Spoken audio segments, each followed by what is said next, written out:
Hey all, Ron here from Military Images Magazine with a new episode of Life on the Civil War a Research Trail. Today we're headed to Richmond, Virginia during the first tumultuous months following the capture of the now former Confederate capital and the surrender of the Southern armies in the field. In the heart of the city, at the headquarters of the Freedmen's Bureau, former enslaved people sought emergency supplies as they adjusted to the new and rapidly evolving American order and their new status as free. Overwhelmed staff at the Bureau worked to fulfill requests for food and shelter as a mounting humanitarian crisis threatened to engulf the region. One of the Bureau officials on this front line of freedom was a boy lieutenant from Massachusetts, Augustus Hunt Wright. He's pictured here.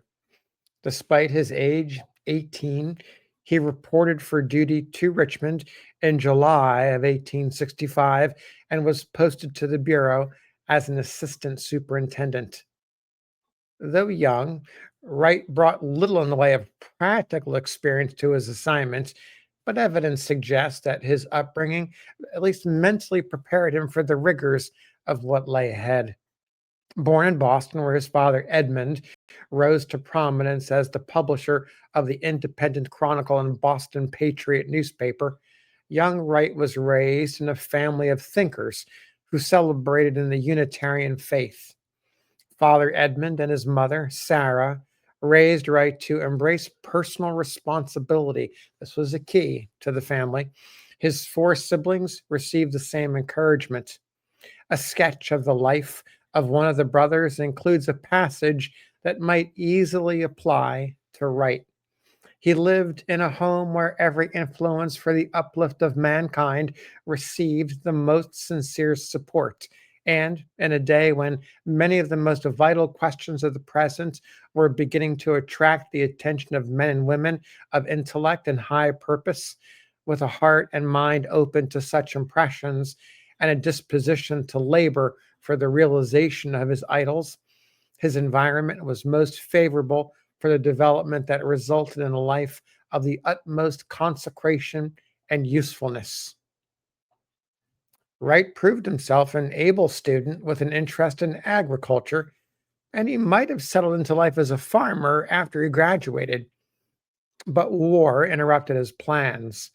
According to an admirer, on came the Civil War with its call to arms, with its demand for the youth of the land, and ere it had progressed far, though but a boy of 16, young Wright laid aside his books for the tented field, casting his lot in the fall of 1863 as an enlisted man with the 2nd Massachusetts Volunteer Cavalry. How exactly he convinced Army recruiters he was legal, at least of legal age, is not known, but his enlistment papers have him down as 18 years old. That's a 2-year inflation. A county historian added a note about the character of 16-year-old Wright. He was a lad in his teens when the war broke out, but he had a man's courage. However, he lacked the physical stamina of an older man, and he could not overcome a bout with typhoid fever. A surgeon pronounced him unfit and sent him home with an honorable discharge only 2 months after he had enrolled. In the summer of 1864, now 17 years old, Wright returned to the Army as a foot soldier in the 42nd Massachusetts Militia Infantry. That was for a 100-day term of enlistment. It had originally formed in 1862 and preserved its identity as a militia outfit after its original 9-month term expired. The reconstituted regiment spent its brief term in the vicinity of Washington, D.C. The Massachusetts men performed guard and garrison duty in place of veteran troops who had been ordered to Virginia, where Lieutenant General Ulysses S. Grant and the Army of the Potomac under Major General George D. Meade had brought Robert E. Lee and his Army of Northern Virginia to bay along the siege lines at Petersburg and Richmond.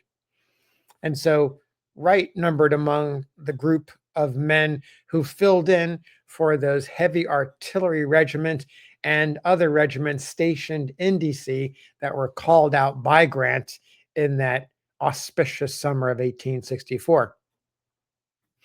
Wright left the 42nd as a sergeant, not bad for a young man, when the regiment's enlistment ended in November of 1864. In early 1865, Wright received a commission as a first lieutenant in the 24th U.S. Colored Infantry and reported to Camp William Penn in Philadelphia for training. Now, his association with the colored troops may have had something to do with his Unitarian faith, had something to do with his upbringing in Boston, which was heavily abolitionist, and that first enlistment in 1863, just at the time where colored infantry regiments were forming in Massachusetts and elsewhere around the Union. At any rate, the war was over by the time the 24th was ready for action. Still, soldiers were needed for mop up operations. Officials dispatched the 24th to Virginia, where it preserved law and order in a six-county area decimated by the war and a collapsed economy. The men and officers of the regiment also helped to ensure that desperate inhabitants received much needed supplies delivered by the federal government. Meanwhile, Wright had been detached from the 24th to serve in the Freedmen's Bureau. As I start at the top of this video, in Richmond, the Bureau had been established to assist former slaves in the transition to freedmen. It provided food and supplies and medical aid to a Black population that had suffered tremendous neglect, especially during the final chaotic months of the war.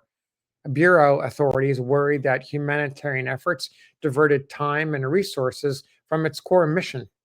They issued warnings to their employees, including one with this reminder: the principal function of this bureau is not to supply a channel through which government aid or private charity shall be dispensed, but to make the freedmen a self supporting class of free laborers. One case that came before Wright was a request by a Nottoway County resident named Patty S. Tatum. She was a 25-year-old sister of a Confederate officer. Wright recorded the circumstances in a certificate dated August 26, 1865. It goes like this: Miss Tatum of Burkeville has permission to keep the colored girl, Rosie, as she has given her word that she shall be clothed and fed, and the colored girl preferring to stay. How long Rosie remained with her former mistress is not exactly known. However, census records for 1870 indicate that the two had parted ways, for Rosie was not listed as a member of the Tatum home. The head of the Freedmen's Bureau, General Oliver O. Howard, visited Virginia while Wright worked in the Richmond headquarters. According to a newspaper report, an upbeat Howard stated that from what he had seen during his stay in Virginia, he entertained no doubt that a wise, humane, and liberal code of laws could and would be framed and well administered to adapt the legislation of the state to the changed condition of affairs. Towards the end of 1865, Howard's first annual report as Bureau Commissioner was a little less sanguine. Newspapers reported that Howard does not feel that the difficult problem have given him has been solved, nor does he hope for complete and satisfactory results in the work of the Bureau. Yet he firmly believes that the same just God that conducted us to freedom will so continue to direct us that we shall be able to keep the pledge we have made that freedom be a substantial reality. The Bureau faced serious difficulties, including opposition by former Confederates and a general lack of support by the federal government. It shut down in 1871. Wright's assignment to the Bureau lasted about 5 weeks. He rejoined the 24th in September 1865 and left the Army the following month after his regiment mustered out of the service. At some point during the latter part of his service, an accidental gun wound left him with a bullet in his ankle that was never extracted, leaving him permanently lame. The injury, however, appears not to have slowed him down. Wright returned to civilian pursuits in Massachusetts. He worked for a time as an inspector for the fledgling Internal Revenue Service and as a superintendent of a lumber yard before he settled into his preferred occupation as a farmer in West Roxbury, a suburb of Boston. In 1868, Wright wed Julia Billings, who succumbed to consumption just a year later. He remarried in 1874. Wright and his new wife Jenny had one son, Edmund, named for his father. They moved to nearby Abington in 1879. There, Wright became a civic leader and was politically active as a Republican. He also belonged to the local post of the Grand Army of the Republic, which he served as commander for half a dozen years. He died relatively young at age 58 in 1905. So there's a story of a boy soldier, 16 years old when he enlisted, and went on to serve up through 1865. Thanks for listening. We'll see you on the next episode of Life on the Civil War Research Trail.